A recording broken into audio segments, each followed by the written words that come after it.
I think it's important to compare Shelley Duvall, and Jack Nicholson's acting in the film. There's a joke that I like. It's a comedian was telling a joke about a movie, and the character in the movie was like Jack Nicholson, and he was like, "Here's Johnny," and he gives this big, crazy, "I'm just gonna bash it in with a baseball bat." Like it's a very crazy performance, and the comedian joked, "That's what I like, acting you can see." And I've never forgotten this joke. I heard it 20 years ago, and it still makes me laugh. Why? Because when people think about good acting, they think about big acting because it's dramatic and it jumps out at you as a big deal. And who's your favorite actor? Oh, Jack Nicholson. He's so big and crazy in The Shining, um, and he is good. He's very entertaining to watch. He pronounces phrases and things in a very entertaining, interesting, intense way, and it's very fun. Um, and it's perfectly fine if you like acting like that. But it's worth pointing out that good acting isn't always something you should notice right away. Now, the Academy Awards, which are stupid, the Academy Awards are fucking dumb. They pick the dumbest movies to give awards to. Every once in a while they get it right, but most of the time they're just idiots. But when you talk about what makes good acting, they tend to reward big dramatic performances from men. But actually, Wendy's acting, I think the best acting in the movie is actually Wendy telling the story of Jack hurting Danny. It's quieter. It's not as dramatic. All she's doing is holding a cigarette and not smoking it. But it is incredibly good acting because it communicates so much. You can see that her story is a lie from the way she tells it. Whereas a worse movie would have somebody in the room be like, "That's wrong. He abused your son and you're lying." Um, you can see how uncomfortable she is telling the story and how hard she has to concentrate to sort of make it seem like it's all fine. Um, so I think it's worth pointing out that a lot of people are going to be like, "Oh, Jack Nicholson's so great in The Shining." Shelley Duvall is so great in The Shining. So don't, I just want to kind of emphasize that when you're thinking about acting. And by the way, totally fine to enjoy big, over the top, hammy, crazy acting. Um, I mean, I enjoy that. It's just that there's other kinds of acting that are important as well, quieter, smaller, more realistic. Um, cool. Okay, we're doing pretty good. And also, you could criticize Jack Nicholson's acting because if he starts off crazy, when he goes crazy at the end, there's less of a contrast. Maybe it would have been better if he had been more of a normal guy for half the movie and then went nuts. I don't know. And I like it the way that it is, but whatever. Okay, so good. All right, let's talk about some more things. Let's talk about characters for a bit, and details about characters. So, for starters, let's talk about Jack. Um, the crucial thing to understand about Jack is that he is unhappy with his life. He is a teacher, but he's just doing that because what he really wants to do is write a book, like a novel. He's just doing the teaching as a way to like make money, and he's happy to get this job at the hotel all winter because he wants to work on his novel. Um, there's a really important thing you have to understand about Jack, which is that he he thinks this is his chance to write a novel, right? But he's frustrated with his life. He's unhappy with his life. He's unhappy with Wendy.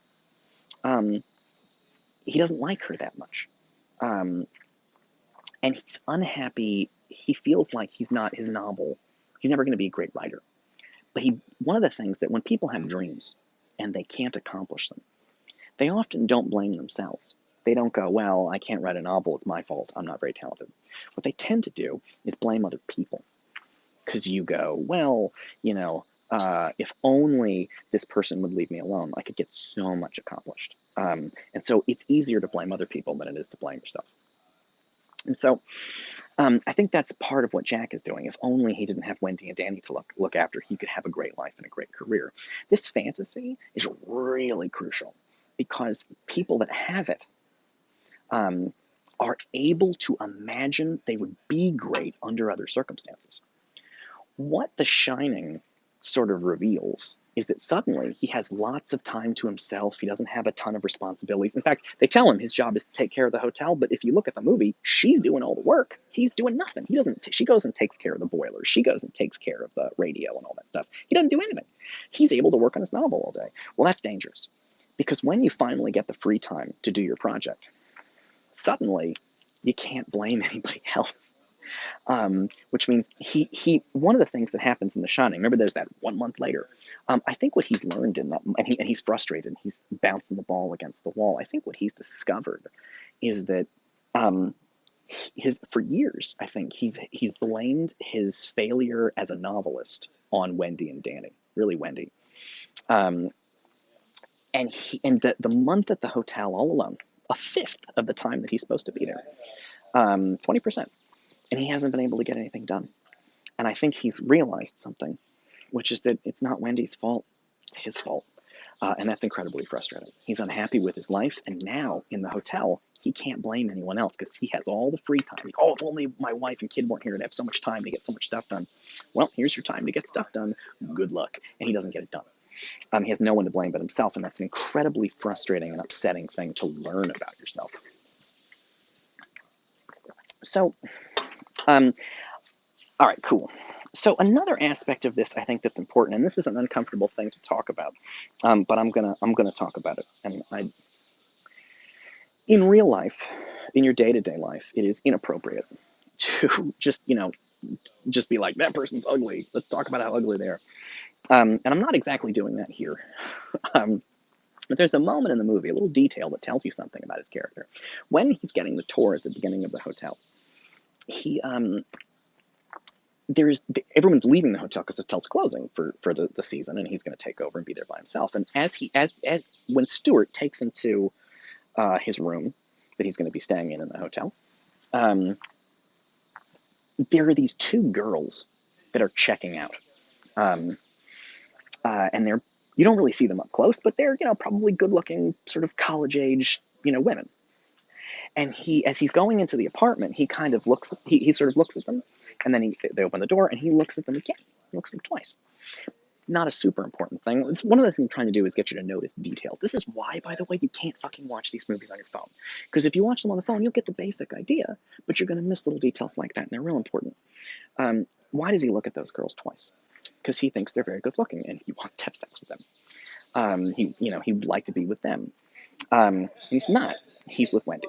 Now, I love Shelley Duvall, and she's an incredible actress, but I don't think it's a controversial thing to say that she's not a traditionally beautiful woman. She's very strange looking, and I love how strange looking she's in. I mean, I love strange looking actors so much. I mean, Steve Buscemi and Christopher Walken's a weird looking dude, and I mean, it's interesting to sort of see her. She's an interesting actress to watch, but she's not traditionally beautiful. She's odd looking. This is crucial. It's about casting. What actor did you pick for the role? One of the things that goes wrong in sort of modern day Hollywood is they tend to populate the movie entirely. Everybody's good looking. Everybody's beautiful, which can be a little tricky. Because have you ever seen these Hollywood movies where there's a beautiful girl and then she has an ugly friend, but the ugly friend is also beautiful. She just has glasses and her hair pinned up. It's a bit like that. So it's worth the reason they cast Shelley Duvall as Wendy. Why this actress and not a different actress? Well, they picked somebody real funny looking. Because it's another aspect of Jack's life that he's unhappy with. He wants to be a great novelist, and he also wants a better looking person to have sex with. And it's part of, he's frustrated with his life. He's not successful in his career, and he doesn't feel very successful in his romantic life. He's not a real successful dad, considering that he broke Danny's arm. So he has a series of failures behind him before the movie even begins, that culminate in all the problems at the hotel. And again, I feel bad saying Shelley Duvall's a funny looking woman, but Shelley Duvall's a funny looking woman. And you have to talk about that in order to talk about the way the movie is built and why. She's cast to emphasize that he's unhappy with many aspects of his life. If she was a babe, it wouldn't work as good. Okay, I'll see you in the next video.